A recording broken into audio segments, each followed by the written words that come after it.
Hello and welcome to Reportage. I am Danish bin Nabi. Today is a sad day for us as we lost one of our colleagues in a blast in Kandahar, Danish Siddiqui. He was an award-winning photojournalist. What is actually happening on ground in Afghanistan is my topic. And to discuss about this topic, I have with me from Kabul a political analyst, Mr. Safiullah Taye. Mr. Safiullah, explain few things to me. Taliban spokesperson have said that they have taken over 150 districts. In past 10 weeks, we have seen over 4,000 Afghans have been killed. In the same time period, around 2 lakh Afghans have been internally displaced. And one of the sad news that came today morning was that award-winning photojournalist Danish Siddiqui was also killed in Kandahar. Explain briefly to me what's actually happening in Afghanistan. Yeah, well, Danish, if you can see right now, and you can read on the news as well, that the situation in Afghanistan is very volatile. And as you say, districts are being definitely handed, many of them to Taliban without any fighting. But there are also a lot of districts are being handed from one hand to another hand, and it's just because the situation is very, very, very volatile in a way that even though Taliban, they have advanced as they claim, which is also being clearly being supported and acknowledged by the Afghan government. Sometimes they also lack the capacity to hold those districts, or the fact that they see a bit of resistance from certain groups within those districts. So the situation is very volatile, and of course I'm deeply saddened by the news of losing a prominent journalist in Spin Boldak today. Danish was definitely a very professional and a good man. But we have been losing a lot of journalists over the past few, and civil activists, of course, over the past few months, or I would say years, because they're being targeted directly. And 72 journalists have been killed in last 20 years in Afghanistan. Yes, I mean, you're right. Definitely, the numbers are shocking.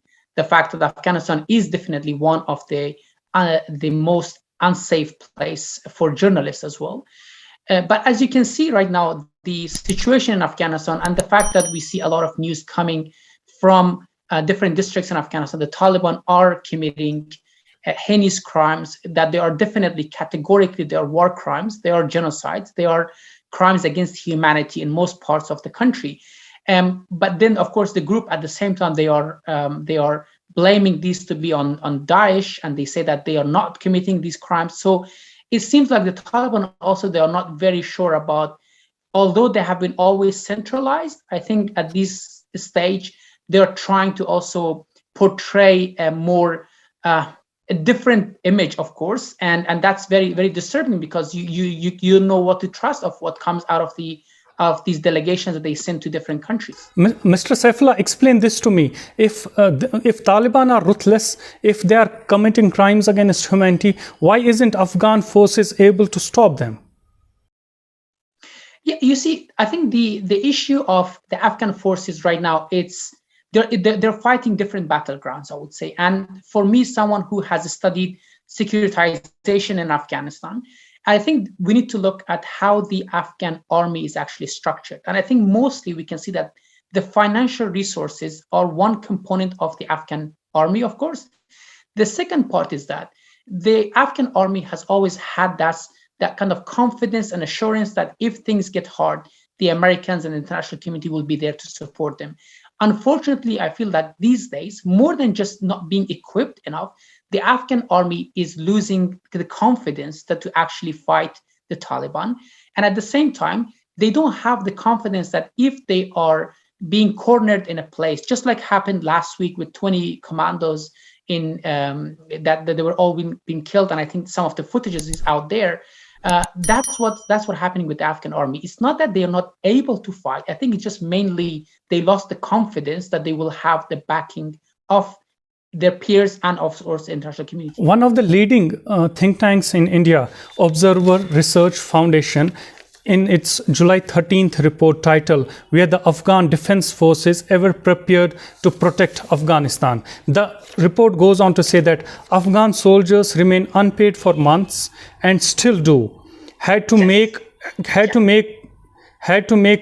with little substandard medical facilities too.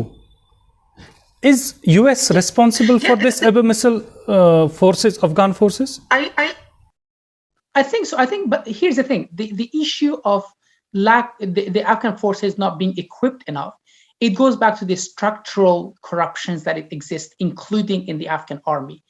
So over the past few years, there are several reports, most of them issued by the Special Inspection General for Afghanistan, SIGAR, and they have talked about how much money has actually been allocated to the defense force. And secondly, how much of that are just being paid to ghost soldiers, as they call them. So there's a lot of corruption definitely within both the Afghan government and including some of the donor agencies. And the fact that Afghan soldiers have always complained about not being equipped enough, but the fact that they've always kept going. And I think it was because they had their confidence on the Americans that they will be there. They might be not getting their salaries. So America has betrayed the Afghanistan. America has betrayed Afghanistan. By the definition that some of the Afghan politicians are saying, definitely. But I think this was something that it was inevitable.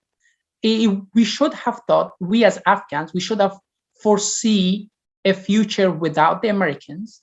And I think for the fact that the war in Afghanistan partially started on this campaign of war against terrorism, whereas the terrorism still exists in Afghanistan. The terrorism did not, just because over the past few years, the Americans, they were able to accomplish in terms of killing some of their enemies. But Daesh is still very active in Afghanistan. Taliban are still committing the same crimes they used to, even more. So what has really changed over the past few years, over the past few months, that the American politicians, they just decided to pull out their troops. So in a sense, you could definitely say that the Americans have betrayed the Afghans, but it's not just the Americans, it's the international community, especially the most vulnerables in Afghanistan. I feel that they are being betrayed because women and children and a lot of minority groups, their situation hasn't been improving over the past few years. So to leave Afghans at this stage on their own definitely feels like a betrayal. So yes. Mr. Safiullah, President Biden has said that Taliban takeover is inevitable. US intelligence assessment says that Taliban can take over as nearly as within 6 months. It's the Pakistan assessment says Kabul can hold beyond 6 months. What's your assessment? Can Kabul hold Taliban's march?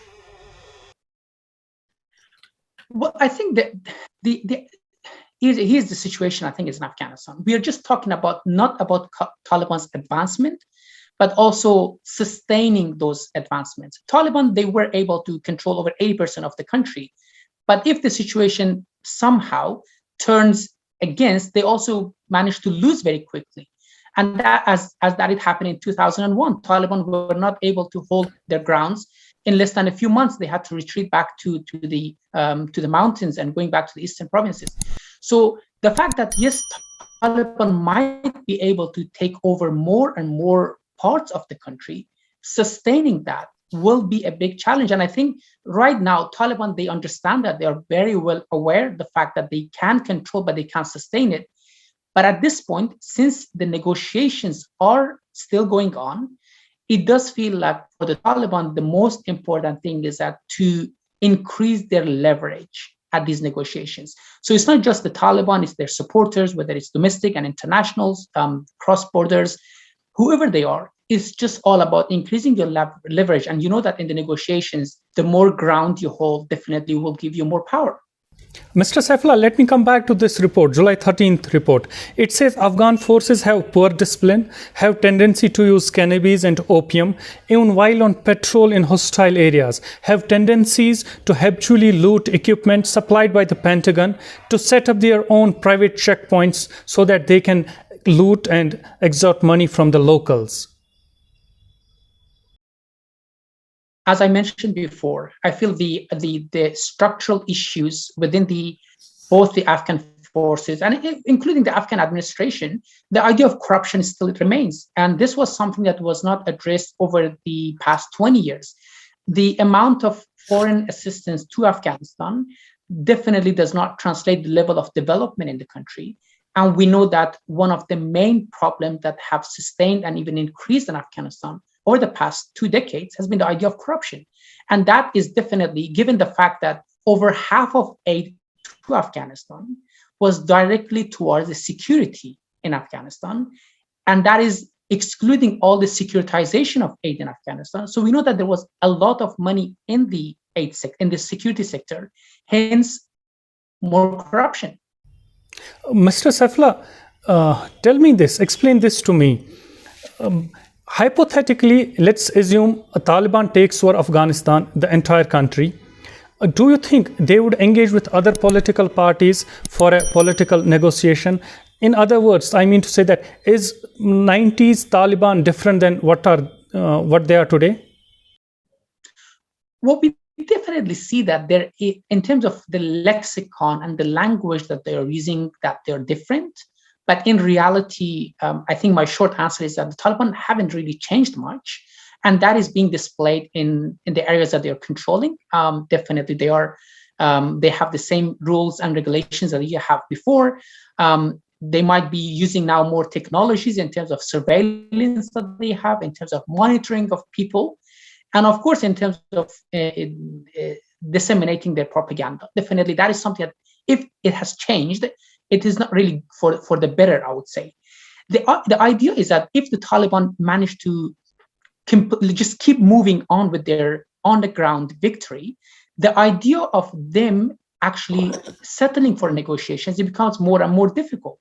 But I think, as I mentioned before, I could be very much an idealist. I think at this point, the Taliban, they're just aware that their ground expansion is just they're being very opportunistic. They know that the situation is very fragile. They know that the morals of the Afghan army is not that high. They know that the Americans and the international community, they are leaving, so there's just leave a bit of vacuum. They're just using this opportunity. And I think if the Afghan army somehow gets a bit of support from the international community, even a verbal confirmation that Taliban will not hold the entire ground, I think the things will start shifting back a little bit more in favor of the Afghan army. Mr. Safiullah, what is the likely fallout on Pakistan, your neighboring country? Well, the situation, of course, everybody in Afghanistan, including the key officials in Kabul, they're blaming Pakistan for the current situation. And of course, the fingers are being pointed at the Pakistani government for sheltering the key Taliban officials. And of course, the videos that have been, the footage that have been out these days in terms of Taliban officials being buried and having held ceremonies of their killing in Peshawar and other places, it shows that the connections are definitely there. And of course, the blame game at this point is very high. But I would say in terms of what is going on Afghanistan, definitely there will be some impacts of that in Pakistan, because we can see that within Pakistan, of course, there is no homogeneous answers or voice in terms of what should Pakistan do in regards to relations with the Taliban. But Mr. Safiullah, today again, Pakistan Prime Minister at the SCO summit again refuted these claims by Afghanistan. Even he went on to say that Pakistan has tried everything in their capacity and control to make peace in Afghanistan. But at the same time, you saw that the Pakistani foreign minister saying that yes, there are Talibans being they're living inside Pakistan, and even though if they do not get the same, they do not being sheltered by the Pakistani government, but the Pakistani government also not showing enough signs of cooperations of actually doing something about the Taliban issues, the issues that a lot of Afghan officials, including the first vice president, has been raising on the issue that if Pakistan is very genuine on the issue of the Taliban, why are they sheltering them in their main cities? Mr. Safiullah, be direct with me. Is Taliban back? Is Pakistan backing Taliban? Well, the evidence shows that they are. However, if the Pakistani government does not want to officially accept that, the evidence is when we talk about not just hypothetical and blame games, we can see that there are a lot of Pakistani officials inside the Pakistan. The Taliban officials, they live in Pakistan. We know that a lot of their insurgents come from Pakistan or from across the borders, whether they're Afghans or non-Afghans. That is not the issue. The issue is that Taliban are being both in terms of capitals and human capital, they're being supplied from inside Pakistan. So I think the evidences show that yes, Pakistan is somehow responsible for what the Talibans are who they are. Mr. Safiullah, in 90s we used to see Saudis and Qataris having a large impact in the politics of Afghanistan, which drastically has changed today. Now we see China playing an important role in Afghan politics. In fact, only few days back, Chinese foreign minister said that as the major Taliban as a major military force in Afghanistan should realize its responsibilities and also urge Taliban to come clean and break with other non-state actors. What's your assessment? How is China playing it out with Afghans? Well, I think the issue of the relationship that right now neighboring countries have with the Taliban is very both it's interesting at the same time as being very painful to see that there is a realization that Talibans are a very important actor in the Afghanistan politics today, and the fact that without a direct US support, Taliban might be able to get even more grounds against the Afghan government. So Chinese, they just more or less they're worried about their own territorial integrity. The fact that the Taliban have made some promises to the Chinese government that they will not be recruiting their forces from inside from the Muslims in China. And I think that gives a bit of confidence for the Chinese to say that, well, we are going to acknowledge Taliban as a force and their roles are very important. But as you see, China has been investing in many countries in the region. And even the comments that was mentioned by the Pakistani Prime Minister saying that, well, those who worry about the situation in China about the Muslim minorities, why don't they talk about the issue in Kashmir? So that shows that, again, coming back to Pakistan, the relationship between Pakistan and China, the positive relationship between the two countries have definitely had its impact on the Taliban as well. Mr. Safiullah, let me come to my last segment of this discussion. Are Indians talking to Taliban? Again, we are going back to what's going on in terms of news and evidences that we have. The sources say that all the neighboring countries, all the stakeholders in the region, they are talking to the Taliban. And that goes to Iran, that goes to the countries in the Gulf. Qatar, of course, has been a key player. And definitely, if the situation as it is developing in Afghanistan, India will see its interest to talk to Taliban as well. Mr. Safiullah, Afghanistan ambassador to India in a recent interview to the Indian Express said that engagement of India with the Taliban is something that we cannot officially confirm at this stage. Well, that is exactly the point. No one can, at this point, can officially communicate because the Talibans are sending their delegations to every country as they can. They are trying to talk to all the stakeholders, and that is going back to the idea of negotiations and how can they increase their leverage. I think at this point, as nobody is confirming, India would take its neutral stance, but in terms of supporting the Afghan government, not acknowledging that they're communicating with the Taliban. However, if the Afghan government gets more serious or the Taliban get more serious about their negotiations with the Afghan government, I'm 100% sure that the Indians would also be more engaging with the Taliban as well. Mr. Safiullah, my last question of this discussion. What's your vision of a prosperous Afghanistan? Well, it's very difficult to see that since we are the generations that we grew up knowing nothing but wars, knowing nothing but conflicts, and living as diaspora and refugees here and there. I think the most important thing that every Afghan, no matter where they live, it's about the idea of having peace. Peace is definitely the key to all the problems in Afghanistan right now.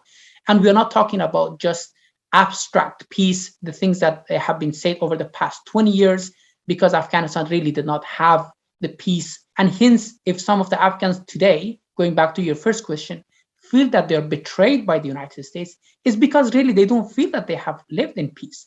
Just the idea that they lived in certain harmony in some areas in the big cities, that does not really translate into peace. We know that Afghanistan has been through different turmoils, including every time at the time of the elections. And that kind of explains that what are the Afghans looking for. And I think the most important thing is peace. And just to say that, the reason what you see in some parts of Afghanistan, people are supporting the Taliban, is because what the Taliban are promising them to bring them peace. Mr. Safiullah, in international relations language, you actually want a positive peace in Afghanistan, not a negative peace. You're absolutely right. The idea that until arms are in the hands of people, you're not going to have that positive peace. The negative peace, and as you said in the international relations or even anthropologically, the idea of a negative peace, it means that it is a very cold war, but it can also happen at any time. It could turn into a hot war, which what we are having right now. Mr. Safiullah, we all hope for the positive peace comes to Afghanistan. Thank you very much for talking to me. Thank you. Thank you for having me. Please subscribe to our channel Reportage and press the bell icon to remain updated.